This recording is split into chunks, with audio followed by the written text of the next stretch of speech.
I'd like to thank everybody for being with us this evening as we continue the series of Micah Reads.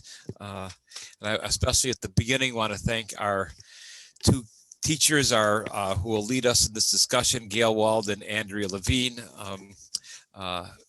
We all know each other well, but these are both, it's wonderful to have two in-house, true literary scholars of I'll say contemporary American fiction, but especially focusing, as we have been in this series, on Black writers. I'm not going to give any more of an introduction than that. Again, we will be discussing this evening the Office of Historical Corrections, a novella and stories. This was the book that both Gayle and Andrea suggested a couple of months ago. I want to thank you both for being here. I'm going to drop off the set, and we're going to, Andrea and Gayle will be discussing this with each other, having this conversation for about 40 minutes, and then we will be taking your questions from the chat box. So if you want to ask questions, please direct your questions to me, Daniel Zemmel. That way I'll kind of filter them in terms of their being repeated, and then I will introduce the questions after a period of time they're discussing together. So Andrea and Gayle, it's all yours. Thank you so much for being with us this evening. Thank you so much for having us. Hi, Andrea. Yeah. we are doing this as a conversation. This started out just to say, because in the age of Zoom, I think we thought that people enjoy watching ping pong more than they want to watch just a monologue. And so hopefully having this set up as a discussion between the two of us, I can almost pretend we're in the same room together, is entertaining and can be a nice forum for us to be able to discuss the book and not just talk to you, but you can feel like you're part of a conversation. So we'll talk for, I think we're going to limit ourselves to 40 minutes and then open it up. I'll just say really quickly about the selection of this book by Danielle Evans. This is Evans' second collection of short stories. Her first collection of short stories, which is called Before You Suffocate Your Own Fool Self, came out in 2011. And she was quickly named, kind of a rising young star. She also graduated from the University of Iowa Writers Program, which is kind of one of the most prestigious writing programs in the country, so much that people who come out of that program are said to have an Iowa style. I don't know if it's true for her, but it's a very prestigious program. Anyway, she her work was really, really well received. She's taught at different places. She's now been teaching at Johns Hopkins in their writing program, which is also a very prestigious writing program. This is her second volume. It took more than a decade between the first collection and the second collection. So this one was cooking for a while. And a couple things to say about it is I think I had heard about this collection. So some of you read Friday Black by Nana Kwame Adjei-Brenyah. And I guess at the time that we were reading Friday Black, I was following his Twitter account, and he shouted out the imminent publication of her book. So this book was published in 2020. And so I immediately went to it. I think I had read some of Danielle Evans' short stories before, but it was actually a connection because he knew her. And so I went to her collection and really liked it. And then Andrea read it and also really liked it. And we thought it would be we chose this, the novella, the title story of this collection, because we thought it was so resonant, and also it was fun to read a novella. There's not that many novellas out there, but I think we call 100-page, it's not quite a short story, but it's not quite a novel. It's in between. So I guess that's what, a few other things just to say by way of introduction. Last time we joked that since Andrea and I are both, kind of trained PhDs in literary scholarship, but that we never start with, do we like it? Like it's the last, we have to earn the right to ask, do we like it? And just to say there are different approaches to kind of how to think about any piece of writing. One approach would be biographical. Another approach would be, so kind of thinking about the author in his or her time and kind of what's going on in the author's life. I just told you that this book was a long time cooking. So that might tell you something about what's going on in the author's life. Another way is historical, to think about kind of what's going on in the world that the book comes out of and that the world reflects and also speaks to. So that would be putting the book into the context of particularly the Trump era. And then a third way would be thinking of the book in more formal terms, the book itself, not kind of shutting it off from those things. So I want to share a few biographical things about Danielle Evans, but not necessarily to say that this should dictate how we read it. But a few things that I think Andrea and I found out that when we were researching the author herself is that she grew up in the DC area. I think in the suburbs. She never says exactly where in the interviews that we came across, but both of her parents were lawyers, and her mother, her father was a public defender, and her mother worked for, I believe, the Justice Department. She was involved in the EEOC. And so one of the things that I think is interesting, because this is a story set in DC that Danielle Evans has said about herself in interviews, is that she grew up and I think she's in her 40s. It takes something to have your Wikipedia page not say when you were born. You have to intentionally make sure that it doesn't get out there. And so she never says when she was born, but I think she's in her 40s. But she talks about growing up in a DC where everyone or many people knew someone who worked for the federal government, and the federal government being a source, especially for African Americans in the post-war period, an incredibly important source of middle-class stability. And I don't know anything about her mother, but her mother certainly was her parents were the recipient of that kind of post-war opportunities for their generation that she was born into.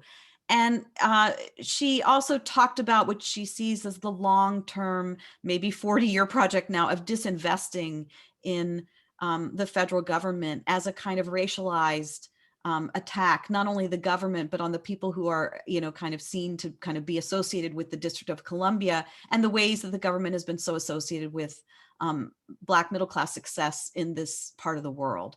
So that's kind of an interesting thing, because this is a story that is affectionate about, arguably affectionate about a government worker in a weird public office.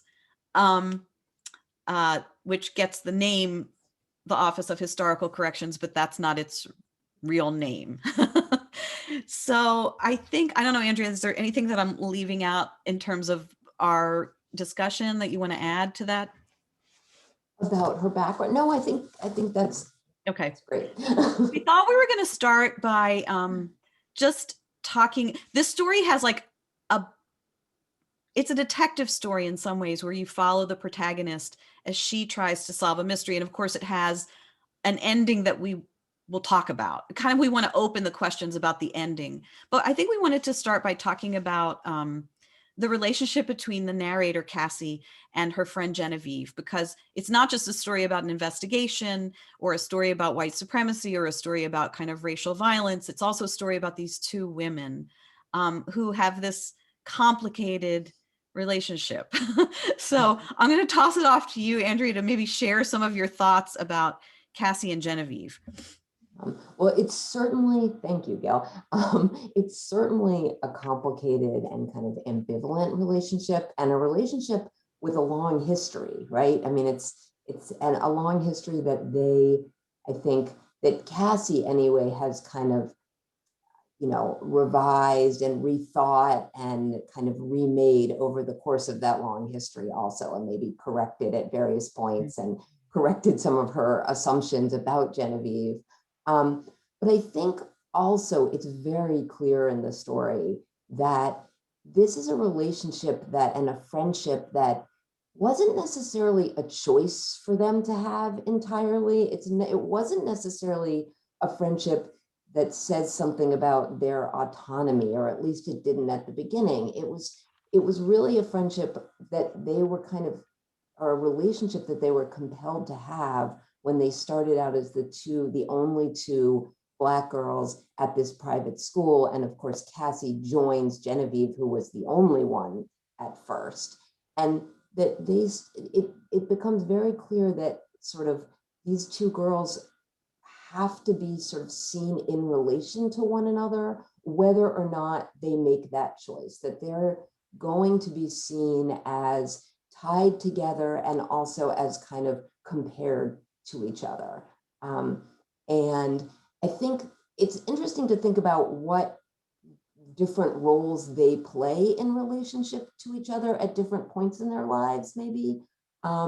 Because when they first meet, it's clear Genevieve comes from a more privileged economic background. I think Evans is a really careful kind of parser of class signifiers and, different, as you were saying so well, Gayle, she talks a lot about the fact, Cassie talks about the fact that her family is a federal government family. And whereas Genevieve's family is a kind of more, they are more connected to the corporate world. Her mother's a judge, and her father is actually, something corporate.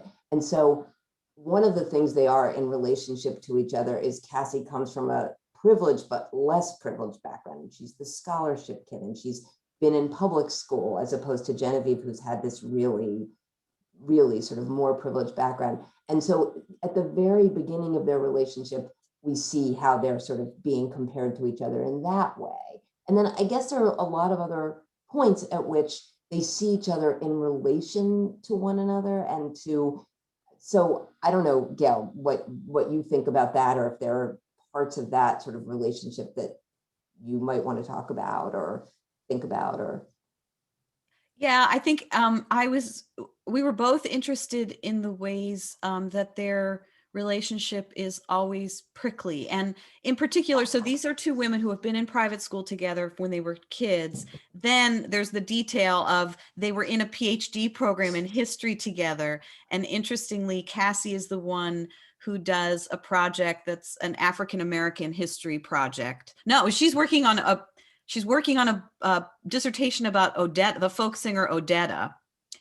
And we don't know exactly what Genevieve is doing, but it's something that's not African-American history. And Cassie notices this. And so there's also this sense of like kind of how they're positioning themselves as young intellectuals. Do you do the thing that's supposed to somehow reflect you? And what does it mean to kind of choose the thing that's somehow not you? And what are the fraught politics of that when you're a Black woman? And then they find themselves both in this, the Institute for Public History, AKA the Office of Historical Corrections. And just to jump off what you're saying, the thing that's interesting in terms of how Evans tells the story is that Cassie, we learn early on, is that Cassie is brought in to, in some ways, take care of the mess that Genevieve, as a more zealous member of the office staff, or this is how it's presented. And so there's a way that from the very beginning, the setup is such for this narrator that she has to be aware, and I think we're aware as readers, if we're reading Evans carefully, that Cassie is very aware of how she's used to be the public Black face of the Institute, and that when the boss says, you're going to kind of do this, she understands that she's in this impossible position. Whatever she does is going to be read as somehow a correction. You used the word already, brilliantly, but it's going to be a correction somehow of the other Black woman, that there can't be two of them in the same space. No, I think that's absolutely right. And somehow Cassie has now found herself positioned as sort of the more, for lack of a better word, sort of accommodationist. That's right. One of the two of them, although she's been the one who's done the potentially more sort of political, historical work as far as we know. And she, Genevieve was the one who sort of got the tenure, got married early and sort of in some ways seemed to be on a more conventional track. But now by the time they've gotten to the Institute for Public History, and we don't really know what happened with Genevieve's academic job and what happened with her marriage, but now that Genevieve's gotten to the Institute for Public History, she's sort of the one who is uncompromising. And by definition, Cassie is sort of, because she wants to keep her job and because she's being asked to do this by her boss, is kind of being brought in to make it okay for other people to in some way discipline or correct Genevieve. And she's explicit about that. Cassie's explicit with her boss, where she says, oh, it's going to look better on TV if it's not a white man in a suit, right? But so it's not that she's hiding that that's happening, but she feels that she really is sort of shoehorned into that position, whether she wants to be doing that or not. She doesn't want to be the one who's sort of taking the kind of more what's comfortable for white people position, but she feels like she's being put in that position because there are two of them. And there are also other points where she talks about people in the office who kind of, because Genevieve is a little bit more forceful in her personality, or at least at points, other people in the office feel that they're more comfortable sort of saying things to Cassie about Genevieve, right? Saying, oh, she's a lot. And, and so they really don't have a lot of space to negotiate their own relationship, because they're so kind of positioned by other people in terms of kind of like making other people comfortable or serving the other white people in the office's purposes in relation to each other. So it makes their relationship very hard to see as just a personal relationship. It's so much more than that. Mm-hmm. One of the things that's really interesting is that Evans doesn't always tell us a lot about her characters. We don't know a lot about what they look like. We don't have a lot of physical description. We know that Cassie has changed her hairstyle and she's like, looks different now that she's divorced, but we don't know really what precipitated that. We don't have Genevieve, a lot of Genevieve. Yeah, we don't have a lot of insight into kind of what happened to her.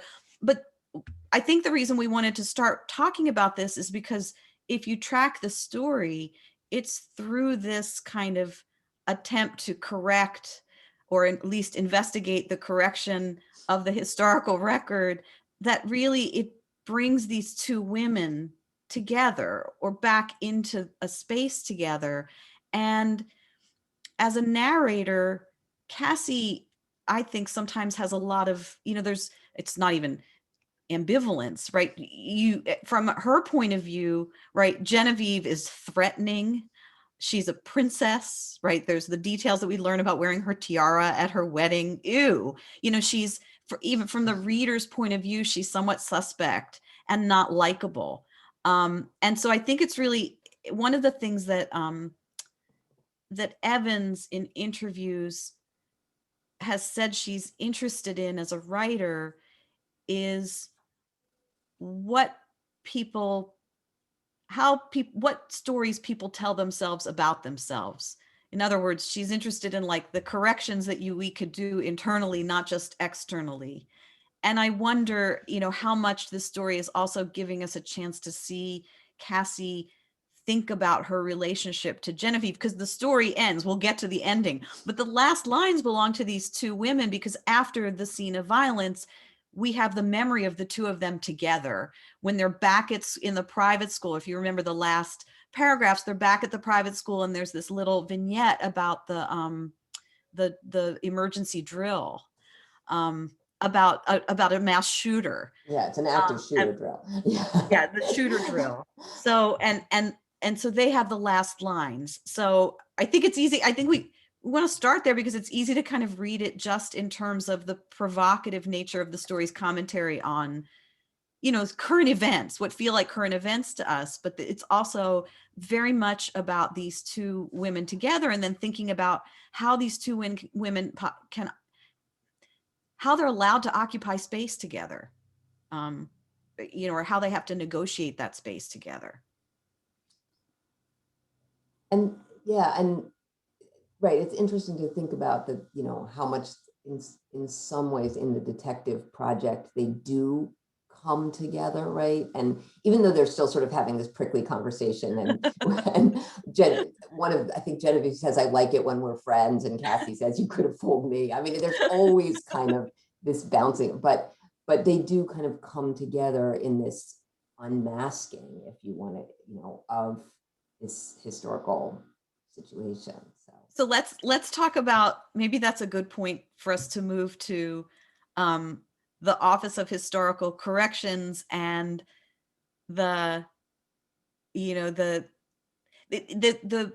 fact that Cassie works at this place gives the story a little bit of a it takes it outside of realism, and some people have talked about it as like kind of sci-fi-ish, otherworldly, because it's clearly such an invention. Right. I mean, it sort of it does make you wonder about the genre of the story a little bit, because there's this kind of hyper realism to a lot of the story. And then the novella, and then there's this idea that there would be an Office of Historical Corrections that would be funded by the government, and that they would be allowing you to put stickers on people's incorrect narratives. Yeah. And the Office of Historical Corrections, I mean, it's just telling, like, as you pointed out earlier, that it's not even the name of the office. The office is called the Institute of Public History, but this is the name that sort of takes over and becomes the name, and it takes over the entire collection. Mm-hmm. This sort of incorrect name, a name that they would have corrected, but it also makes you just think about what is the project of historical corrections, right? And what's kind of at stake in that project, and sort of the multiple ways you can think about that project. One is that in this moment where we all know that there's been this contestation of historical truth, and a sense that facts don't exist, there is this effort to kind of restore the integrity to facts. And that's one way of thinking about historical corrections. But then another way of thinking about it is sort of the history, like, what does it mean to correct our history, and what does it mean to try to repair our history?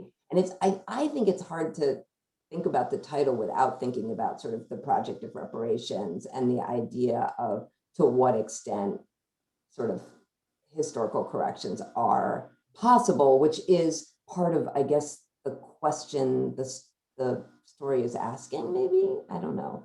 And it is very much about okay, so I'll tell you the little bit of that. Danielle Evans tells a story in all the interviews about how she was on the metro. I don't know if it's our metro or a different subway system. And she heard people chatting about the Haitian Revolution, but their facts were all wrong. And so the idea came to her, a decade before the book was published, where she joked with a friend and said, I wish you could, there's just, like you could have a sticker like, sorry, it wasn't in 1915, the Haitian, like, sorry, your facts are wrong. So that's kind of funny that was like a frustration with, and in some ways a mundane, it's the way she tells the story. Sorry that my dog is getting excited about that.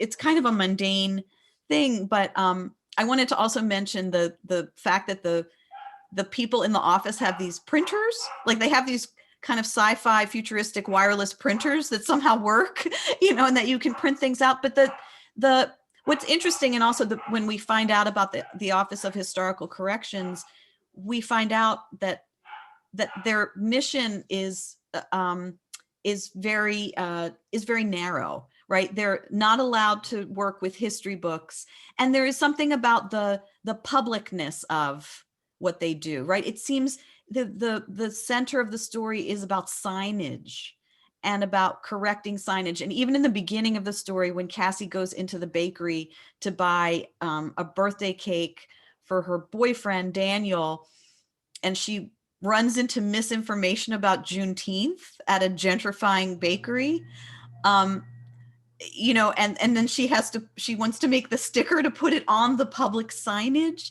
It's funny to think about also, just in terms of what you're saying about the deep issues of memory, how the material form that they take in the novel is public, like literally public signs, and what you can put on public signs. And also the last thing I'll say, by way of about Evans, is that she apologized for predicting 2020. She wrote this before 2020. And what's funny is that we all remember in June, all of a sudden after, once Black Lives Matter was very activated, and remember Coca-Cola was wishing us a happy Juneteenth, and so she had imagined a bakery that was already doing the Juneteenth thing before anyone was doing it. And other less happy things that we could think about that have happened. But that's maybe the lighthearted one about, the corporate embrace of Juneteenth, where it would just be like, well, here's the cake we make for Juneteenth, as though anyone had known about it before then. So I think she wanted it to be in like a weird future where people would be celebrating Juneteenth, but by the time the book came out, it was some kind of part of our weird reality. But we were, but that's getting us away from the signage. One of the things that, go ahead. No, you go ahead. I was going to say, one of the things you and I talked about before this discussion was about Genevieve's desire to restore agency and to change the language. And some, it wasn't even necessarily, and how that is a correction. So I don't know if you want to talk more about that. Right, where Genevieve, I mean, and I think this gets to the question of sort of the mission of the office and whether it matters and in what way it matters and in what way these women believe in the mission that they're trying to accomplish. But right, I think you're talking about sort of Genevieve's response to what she called the passive voice atrocity, and that part of what she wants to do in correcting that original sign is to sort of create an active attribution and say, who actually did this? Who actually participated in this? And not just to kind of name those people, because in fact, it was kind of known who was part of part of this before, but she wants to name them in a way where she's controlling the narrative in some sense, because it was known, but it was known in these photographs, right? In this photograph that was taken, and so it's not that white people who were involved in burning a building where there was a Black man inside of it, that those people, it's not that those people weren't actually sort of publicly known for what they had done, because in some sense they were, and in some sense it was documented and it was recorded, but they were able to sort of use that narrative the way they wanted to use it at the time, and it obviously connects to this whole horrible sort of grisly history that we have of lynching photographs in the United States and how those photographs were used.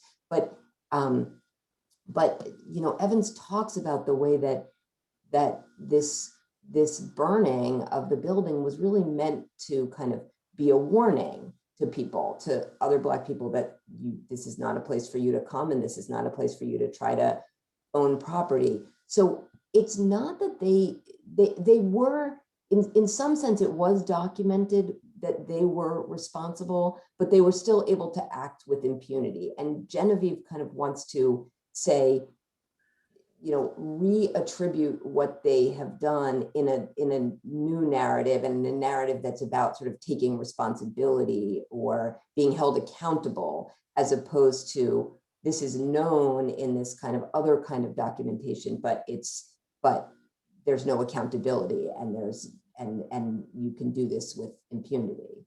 And in that sense, it's I think also to add what you're saying, part of her interest is, part of Genevieve's interest is in naming names. It's not even about the individuals, it's about a collective community ownership of this history, so that if the actors have names, they have to be they have to belong to something. They don't come from nowhere. It's so prescient now. I don't want to get us outside the novel, because totally. Think about the discussions that we're having right now about the language that we use, that government officials use to talk about police shootings. Even the phrase itself, kind of decouples the act from the actor. So there's this question of, that it's interestingly a kind of reinstatement of the presence of actual actors who have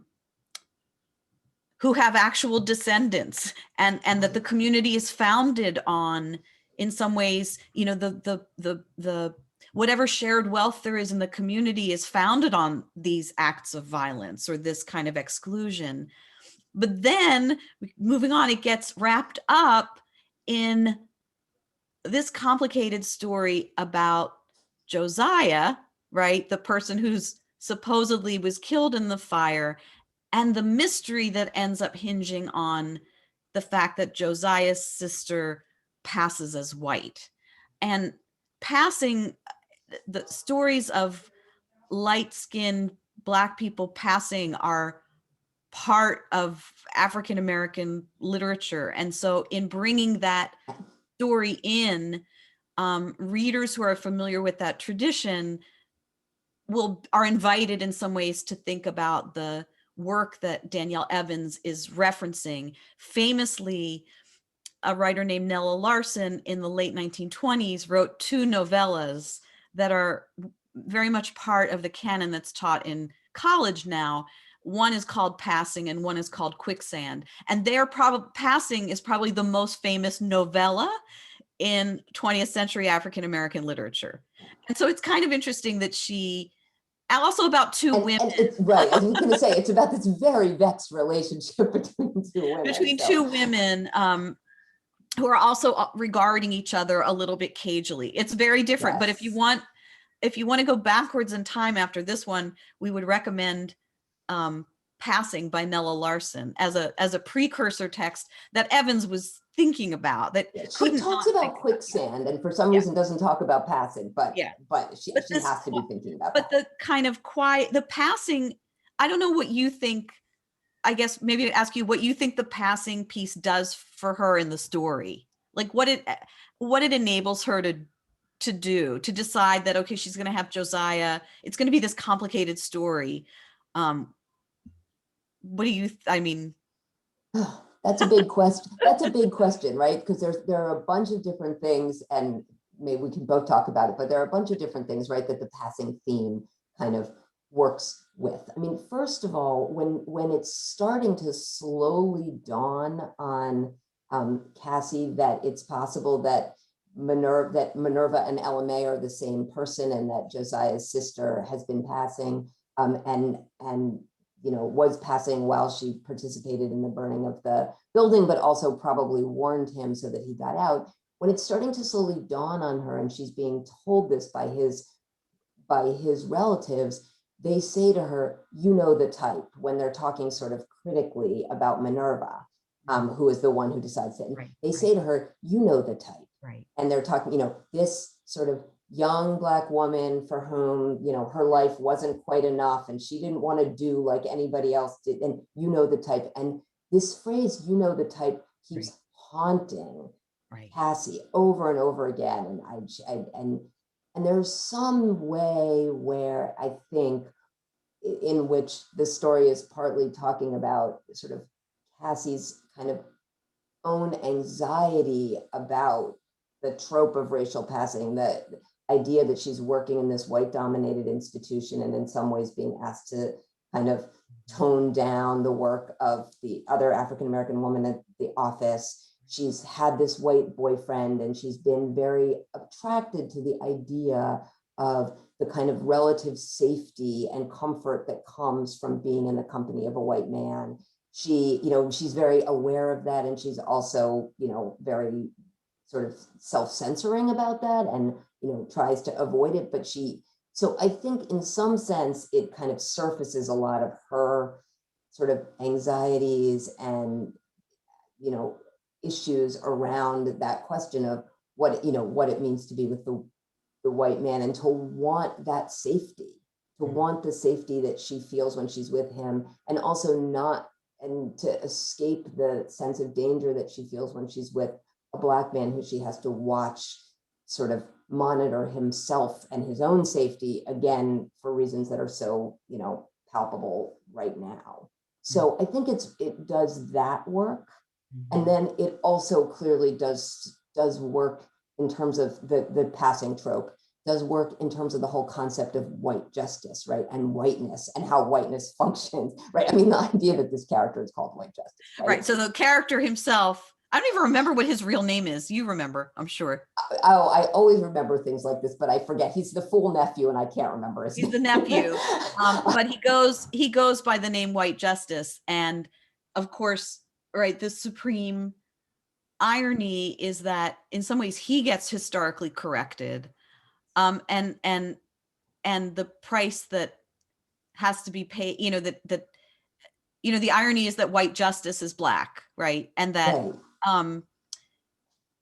And it ends up being, as we keep talking about the story, I appreciate it more and more. Me kind too. of like the layers that went in terms of her craft and her control of all of these themes at the same time, and how they come together in I guess it's really the penultimate scene. It's not the last scene, it's the second to last scene of the shooting.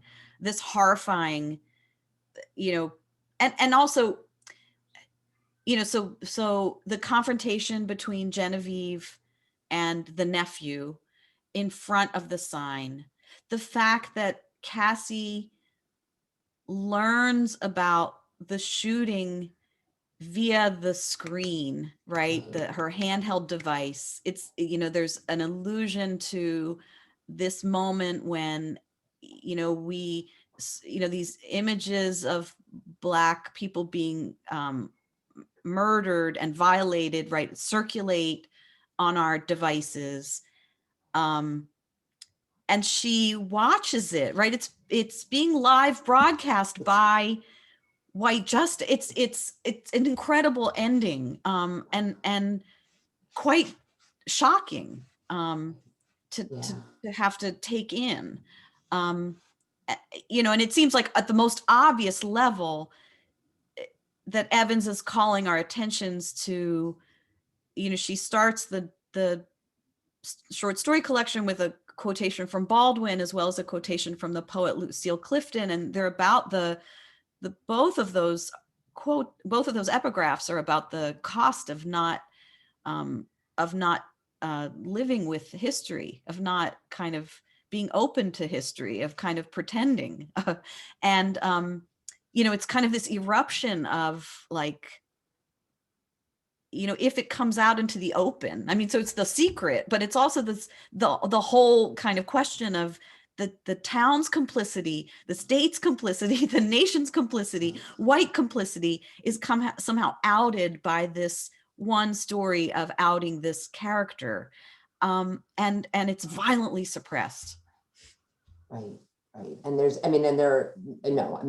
said that beautifully. And, there's a line where she's talking about the nephew terrorizing his distant cousins. And in some ways, right, I mean, that's sort of American history writ large right there. And then we're watching this electronically mediated scene of all of this, which, just a minor point is that Cassie ends up watching it, Daniel, her Black boyfriend, and these characters are not, in some ways, they are sort of types, I think, meant to sort of represent categories in a lot of ways. They're not necessarily incredibly fleshed out characters, but Daniel, her Black boyfriend, sends her a text and says, "Get somewhere safe and don't watch." Right. And Nick, the white boyfriend, sends her the link and actually sort of enables her to watch this. And, it sort of is not trying to protect her from the trauma of watching this live stream of white justice, because we can't remember the name of the nephew, sort of, denying the reality of his own history, his own heritage, and the history of his whole community. But sort of Nick kind of enforces this trauma on her and imposes it on her, while Daniel kind of understands what it would mean to her to have to watch that. And I guess we should open it up to the group soon, but it does raise the question of like the bigger question. There's so many big questions that the novella raises, but one of them is like, and this is something that I think Genevieve says when she and Cassie are having a discussion, you know, like, does telling people the truth matter? You know, and does correcting the historical record matter? And what if it doesn't? And what if, you know, yeah, what if it doesn't? What if it doesn't matter? So, and then the very last bit, we should just remind people, because it's easy to forget, I think, Yeah. is the very last bit is just to remind people that Cassie has hidden in the closet at school because she doesn't know that the shooting drill is a drill. She's remembering this in the past. Yeah. And she's remembering it. And she remembers that Jeannie, because she's back to Jeannie, not Genevieve, is the one who finds her in the closet and like walks her back to class and starts to take care of her. In the very end, after she, it says, this is on the last page of the story, even once I'd left the closet, I couldn't get it together to go to class. And so Jeannie had walked me to the girls' room and let me cry it out. And when I finally finished, she asked, "Are you done now?" Which is also an interesting, like, Yeah. I didn't know it was fake at first, I said. You always think when something like that happens, you're going to be the bravest version of yourself. I thought I was ready and I wouldn't be terrified. And then I don't even know, we need an actor in the room or a director, because I don't even know how to read the last line. Like, what's the tone? How do you read this? Oh, Cassie, no, you didn't. You know, I like, think is that? Yeah. You know, I mean, we talked about this a little, and it'll be interesting to hear what other people think about this, but it's actually interesting in some sense. Jeannie gets the last word, and it's another historical correction, right? She's correcting Cassie's kind of narrative of her own motivations and her own, what she was feeling internally. And Genevieve is saying, you didn't really think you were, or, you know, that again, like, to go to, that's, I love that. And to go to Evan's point about like her interest in characters and, you know, kind of being able to present characters who are, you know, playing roles, that Cassie wants to be the person there who's going to be brave. right. And Genevieve says, that's not, you might want to try to tell yourself you're that person, but you're not that person. Right. And meanwhile, who is that person, right? And who ends up being that person in the story? And there's a point earlier where Cassie's thinking something about, it's sort of, is it possible to protect yourself and to be safe and do the right thing at the same time? And she's not sure that it is. Right. And Genevieve sort of chooses to do the right thing rather than to be safe. Right. So I think maybe we want to toss it to the group. I think, I don't know, is our question kind of like, what do we think of the ending? Right. And do you think I mean, does correction matter? Right. Did Genevieve's sacrifice mean something? And exactly all of those questions. Kind of within the context of this, there's the within the context of the story, how it works. And then there's the outside the story, what it makes us think about. Yeah. This has been fantastic. Thank you so much. A first question is coming to the chat box, but I want to start with my own first question. The first question that came to me as I was reading the story. And there's something about the story that feels biblical to me. In other words, these are kind of, in a sense, two siblings that are thrown together. There's something almost twins-like about them. So you can think of Cain and Abel, because one is killed. You can think of Jacob and Esau, but you can also think of Rachel and Leah. One being favored, one not favored, in kind of the sense of deception. So in asking that question, I want to know what you think of that, and then especially the choice of names, because in the Bible, names always mean something, and I was trying to figure out what Cassandra and Genevieve mean as their names. So do you have any thoughts about that?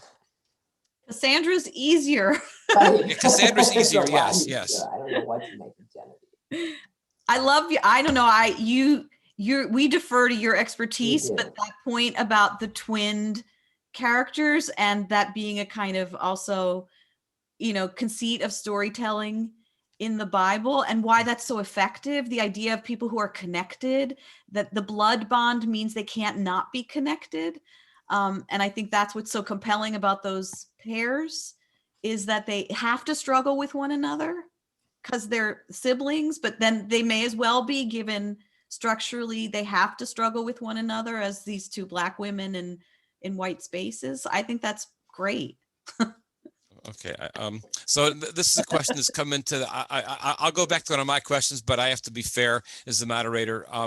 So here is a question. Just read it from the chat box. We are interested in this house about all the changes of geography in the story, different jobs in different regions, and Depression era migration. Right. Yeah.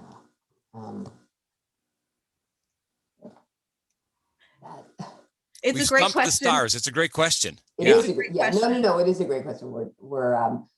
It's hard not to have the little bit of a biographical read on this. Danielle Evans did spend time in Missouri, and she says that she did a lot of research that didn't end up being used in the book about Black people in Wisconsin. And I do think one thing that she's interested in, like, explicitly, is the kind of Midwest. I mean, the narrator says this, the Midwestern niceness. And that's so different from the DC way of being to people. And this doesn't answer the question of migration, but certainly the idea that, right, the Midwestern, we're just going to be nice to everyone. And her experiencing that, not as comforting, but as somewhat sinister, that it exemplifies a kind of, what Baldwin talked about as innocence, which was a kind of chosen ignorance. So for her, that it feels that way. And she kind of can't shake that feeling that there's something creepy about it. And then the question of, like, well, how did a Black person end up in Wisconsin, right? That's like becomes like the historical question that she becomes interested in. Why would anyone do that? Mm-hmm.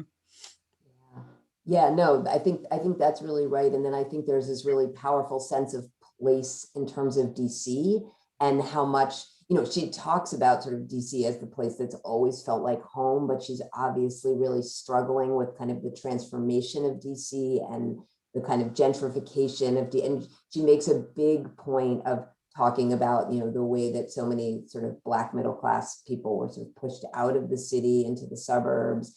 And when she goes and meets Genevieve for a drink at one point in DC, she talks about being in a Black-owned bar. I mean, she makes a real point of thinking about sort of who owns the spaces in DC, and is the DC that she sort of loves and remembers and feels so affectionate for really the DC that she knew. And, and there's a point when she first meets Daniel, he kind of goes on in this slightly unpersuasive monologue. Like it's unpersuasive, I think, as a kind of conversation, but he's sort of saying, what's wrong with DC? And he starts thinking about all the ways that kind of white people want to use DC or think. So I think the kind of movement, like there's a lot of love for DC, but there's also a lot of kind of, sort of anguish and concern about what is happening to the city. And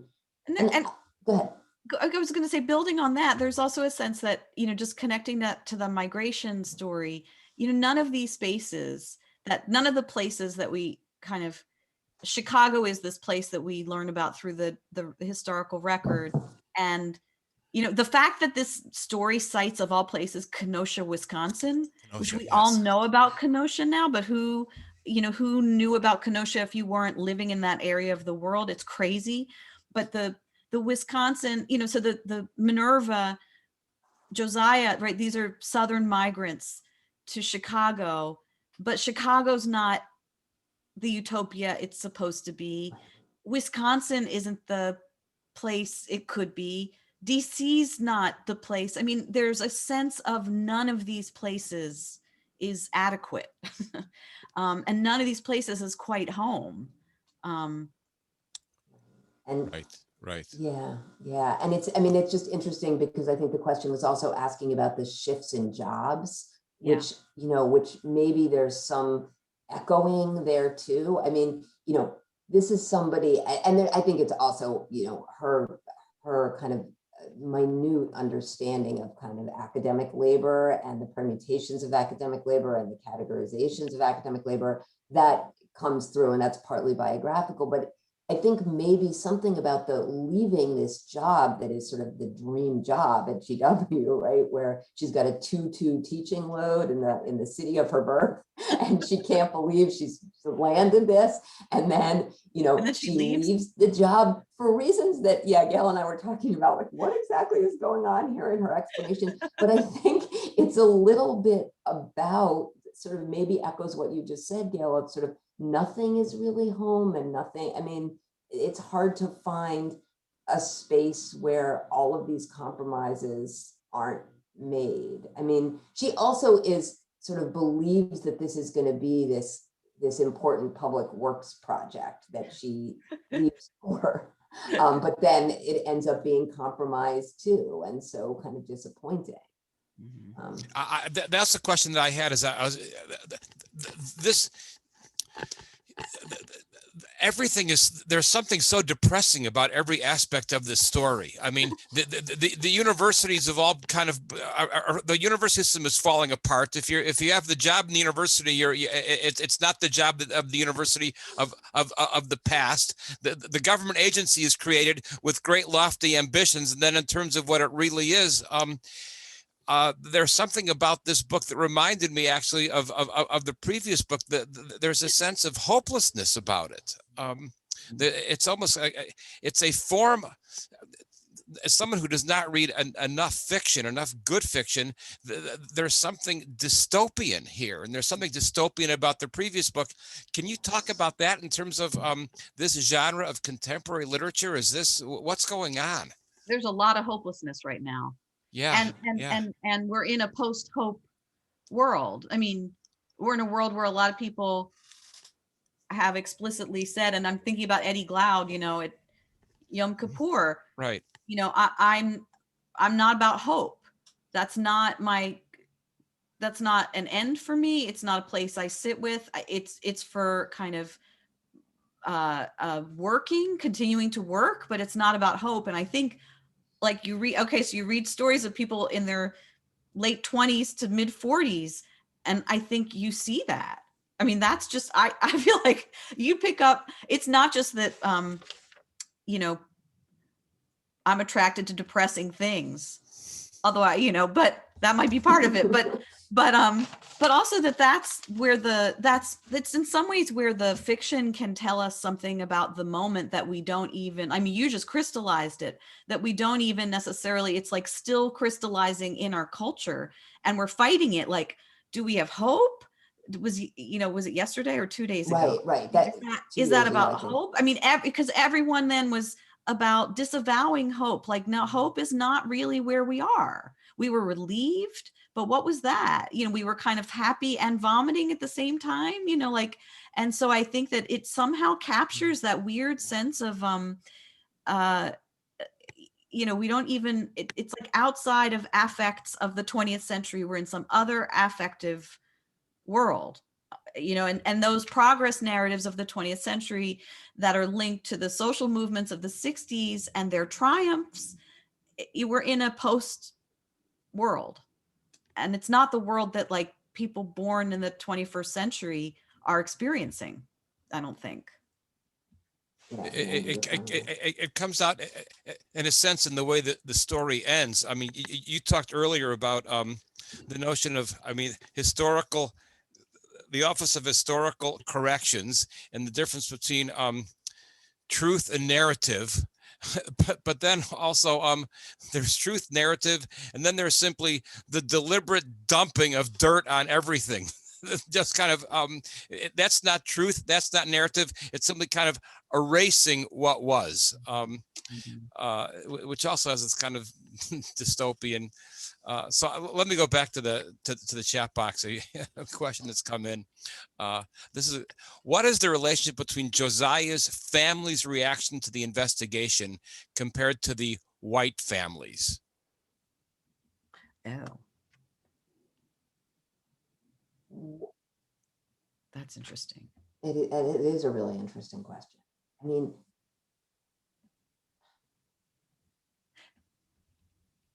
Josiah's family's reaction. I mean, go ahead, Andrea. Go. Well, no, I mean, I'm just thinking about the white families, you know, in some sense, the white family's reaction is sort of, you know,